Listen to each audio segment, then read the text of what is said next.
మామిడికాయ తొక్కు పచ్చడి ఇప్పుడు చేసుకుందామా? వారం పాటు నిల్వ ఉండే ఈ పచ్చడిని ఈజీగా చేసుకోవచ్చు. ముందుగా పచ్చి మామిడికాయల్ని ఈ విధంగా బాగా కడిగి తొక్క తీసేయాలి. తీసిన తర్వాత అదే పీలర్తో నేను చూపిస్తున్న విధంగా ఇలాగ చేశారంటే ఇలా లేయర్స్గా వస్తుంది.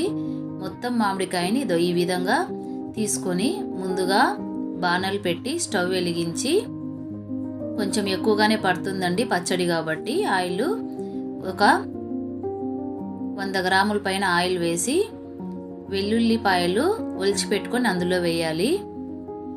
అది కొంచెం వేగిన తర్వాత మనము తురుముకున్న మామిడికాయ మొత్తం అందులో వేసేయాలి.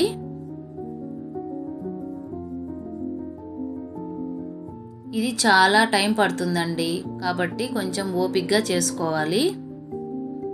మధ్య మధ్యలో కలుపుతూ మూత మూసిపెట్టి మంటని మీడియం ఫ్లేమ్లో పెట్టుకొని బాగా మామిడికాయని ఉడకనివ్వాలి.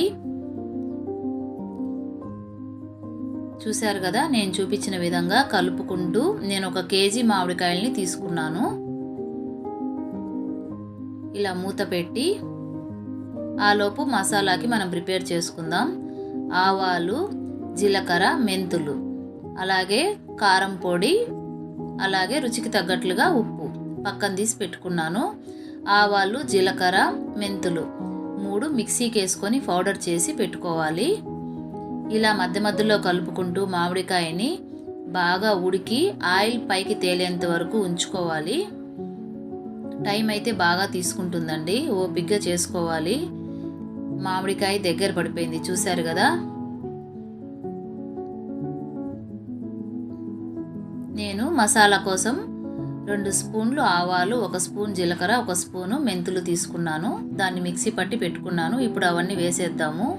కారము, ఉప్పు, అలాగే మెంతులు, ఆవాలు, జీలకర్ర పొడి వేసి బాగా కలుపుకోవాలి. మంటను మీడియం ఫ్లేమ్లో పెట్టుకొని బాగా కలుపుకోవాలండి. బాగా కలిపితే ఈ విధంగా తయారవుతుంది. ఇది బయట ఉన్నా సరే వారం పాటు నిల్వ ఉంటుంది. ఫ్రిడ్జ్లో పెట్టుకుంటే నెల పాటు తినవచ్చు, కానీ తొందరగా అయిపోతుందండి. టేస్ట్ సూపర్గా ఉంటుంది ఇది, కాబట్టి తొందరగా అయిపోతుంది, తినేస్తాము అంతా. మామిడికాయ ఉడకబెట్టిన తొక్కు అని కూడా అంటారు దీన్ని. పచ్చడి రెడీ అయిపోయిందండి. ఒక ప్లాస్టిక్ డబ్బాలో తీసి ఎత్తిపెట్టుకుంటే వారం పాటు నిల్వ ఉంటుంది. Thank you for watching.